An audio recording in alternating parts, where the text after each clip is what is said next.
Dahil sa pagtutulungan o bayanihan na ginawa ng mga kamag-anak at kaibigan ni Tatay Hipolito, ay tuluyan na nga pong nailipat ang kanyang bahay doon malapit sa bahay ng kanyang pinsan. Ang bayanihan ay isang tradisyon o kultura nating mga Pilipino kung saan nga po ang mga tao ay nagtutulungan para lalong mapagkaan o mapadali ang gawain na kanilang ginagawa. Ito ay kultura na madalas ginagawa ng ating mga ninuno noon at maging hanggang ngayon ay ginagawa pa rin ito, pero madalas ay sa liblib na lugar o sa mga probinsya lamang. Sa vlog na in-upload ni PB Team Nonoy ay kitang-kita nga po ang pagtutulungan ng mga kababayan natin kahit mabigat man ang bahay na kanilang karga-karga, ay kitang-kita na masaya sila dahil nga marami sila na nagtutulungan. Nagpapasalamat tayo sa mga taong ito dahil nga andyan sila na nag-volunteer na tumulong para mailipat ang bahay ni Tatay Hipolito para matirhan na ito ng kanyang apo na si Andrea. Ang bahay na ito nga po ay pagmamay-ari ng isa sa natulungan ni PB Team Nonoy na si Tatay Hipolito. Ito ay bigay sa kanya ng napakabait na sponsor. Mga ilang buwan lamang itong natirhan ni Tatay Hipolito dahil sa kasamaang palad, pagkatapos ng mga ilang buwan ay pumanaw na nga po si Tatay Hipolito. Nakakalungkot man pero kailangan tanggapin dahil nga ganun ang buhay ng tao. Hiram lamang natin sa Diyos ang ating mga buhay at hindi natin alam kung kailan tayo kukunin. At least ngayon, hindi na mahihirapan pa si Tatay Hipolito, wala nang problema at wala na siyang sakit na mararamdaman at puro kasiyahan na lamang kasama ang ating Panginoong Diyos. Samantala, noong nabubuhay pa daw si Tatay Hipolito, ay nabanggit daw nito na kung sakaling siya ay mamatay, ay iiwanan daw niya ang kanyang bahay sa kanyang apo na siyang nag-aalaga sa kanya. Ang batang ito ay si Andrea, apo daw ito ng pinsan ni Tatay Hipolito. Ito daw yung bata na palaging pumupunta kay tatay para dalhan siya ng pagkain, ng ulam, ipinagsasaing siya at ipinag-iigib siya ng tubig at laging inuutusan ni Tatay Hipolito. At dahil nga ang batang ito ang nag-aalaga kay tatay, ay nakapag-decide daw si tatay na kung sakaling siya ay pumanaw, ay mapupunta ang kanyang bahay sa bata na ito. At yun na nga po, opisyal na nga pong ibinigay ni PB Team Nonoy ang bahay kay Andrea. Ang payo lamang ni PB Team Nonoy sa kanya na alagaan niya ang bahay na ito at sana ay mag-aral siyang mabuti para sa kanyang kinabukasan. At talagang hindi napigilan ni Andrea ang kanyang mga luha, talagang naging emotional siya. Maaaring namimiss niya si Tatay Hipolito, maaaring naalala niya yung mga bagay na ginagawa niya noong nabubuhay pa si Tatay Hipolito. Marahil ay talagang napamahal na ang batang ito kay Tatay Hipolito at paniguradong napamahal din si Tatay Hipolito sa bata na ito.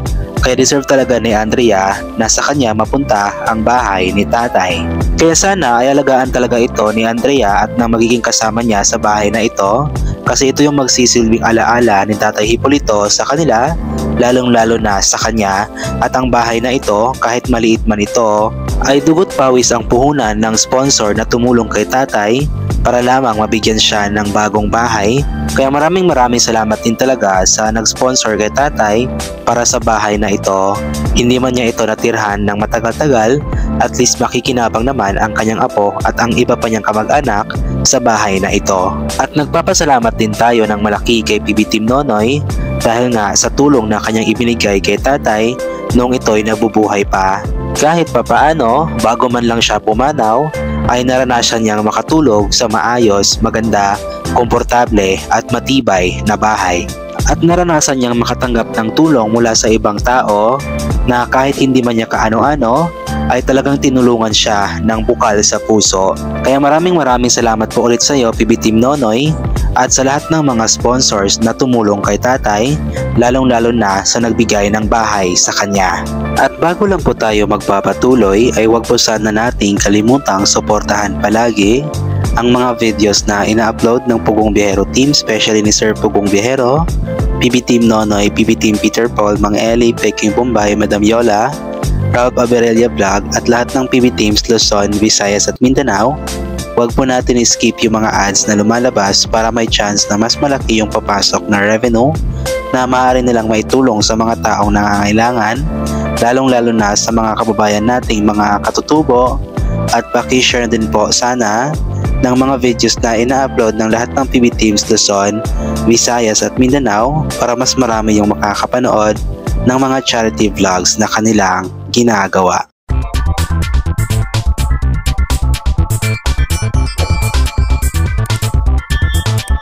At sa ating pagpapatuloy ay magbabasa po tayo ng ilan sa mga komento ng mga taong nakapanood sa naging vlog ni PB Team Nonoy.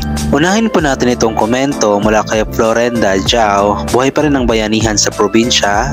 Pagpalain kayo ng Diyos sa inyong ginawang bayanihan. Long life sa inyong lahat. Thanks Nonoy, ingat. Mula naman kay Marina Gabotero, salamat po sa lahat ng tumulong para mabuhat at mailipat ang bahay. Salamat PB Team Nonoy, God bless. Galing naman sa channel na Kitchen Meals, ang saya naman nila magbuhat kahit mabigat. Yan talaga ang mga Pilipino, kahit nahirapan na masaya pa rin. Nakakatuwa panoorin ganitong senaryo ng bayanihan ng mga Pinoy. Ayon naman sa isang YouTube user, maraming salamat sa lahat na nagtulong sa paglipat ng bahay ni tatay na ibigay ng PB Team sa bata. May God bless us all. Sabi naman ni Emily Manley, good job, salamat sa bayanihan. Talagang hindi nawawala uli ka sa ating mga Pinoy na magtutulungan. God bless you all. Sa murang edad ng bata, grabe marunong siyang tumulong, kaya marunong din ang Diyos talaga gumanti dahil sa kabutihan. Mula naman kay Carmen Maano, hi PB Noy, yan ang bayanihan na tinatawag. Salamat sa kabayan mo PB Noy. Mabuhay po kayo. Ingat, God bless po para sa lahat. Galing naman kay Nilda Reyes, no skip ads, bless afternoon PB Team Kuya Noy. Grabe, may bayanihan pa rin pala, nakakatuwa. Mabigat yan kasi nandyan sa loob si Tatay Hipólito. Ingat lagi Kuya Noy, God bless po. Ayon naman kay Marciana Natividad, thank you to all who have participated in the bayanihan spirit in carrying the house and transferred to a new location for the girl who inherited from the old man who passed away. God bless Noy PH Team. Sabi naman ni Estela Costillas, ang saya-saya nila pag may bayanihan. Liwat bahay, sadyang matulungin tayo mga Pinoy. Salamat sa tanan nagtabang para mabuhat ang bahay. God bless us all. Mula naman kay Vilma Micabalo, good day PB Noy. Maraming salamat sa lahat ng mga tulong mo at sa pag-asikaso sa mga taong magbayanihan sa mismong bahay na para sa bata. At maraming salamat sa mga taong tumutulong rin sumusuporta sa pagbayanihan din sa nasabing bahay. God bless us all. Galing naman kay Libra Once, good morning Sir PB Team Nonoy and to all PB Team Luzon, Visayas and Mindanao. Hala, babuhatin ang bahay at sana mapatag yung dadaanan ni tatay puntang CR. Bayanihan ang mga tao dyan at mabait sila. Ingat lagi, God bless everyone. Ayon naman sa isang YouTube user, noong unang panahon kaya nang gawa ng mga tao pag makalipat sa lugar. Katulad ni tatay noong unang nakalipat man ng bahay, ang saya-saya nila. Sabi naman ni Benelda Malayo, salamat sa Panginoon at salamat din Kuya Noy at sa mga taong tumulong upang mabuhat ang bahay ni Tatay Hipólito at mailipad. Kung saan ay ang batang nag-alaga kay Tatay Hipólito ang bibigyan at karapatan dapat na maging may-ari ng bahay. Maraming salamat din sa napakabait na sponsors ni Kuya Noy. God bless you always at ingatan kayo palagi at patuloy na pagpalain ng ating Panginoon. Mula naman kay Baby Bungan, saludo ako sa iyo PB Team Nonoy at maraming salamat at nagkabahay na ang batang nag-alaga sa kanya nung nababuhay pa siya. God bless you idol. Galing naman kay Melcy Capistrano, Kuya Noy, salamat at naibigay niyo sa batang nag-alaga kay tatay. Nung nababuhay pa siya, deserve niyang mapasakan niya yung bahay ni Tatay Hipólito. Ingat kayo sa pagbuhat ng bahay at magbigat ka din sa magpag-vlog mo. At sabi naman ng isang YouTube user, iyak niya nang di niya inasahang mangyayari sa buhay. Nabigla na lang nagkabahay siya. Palagay ko yung damdamin niya merong naalala sa pagsisilbi ng pagkain kay Hipólito. Noy, pag nakaparelax na siya sa naramdaman, interview mo kung ano pag napag-usapan na rin ni Hipólito pagkausap siya.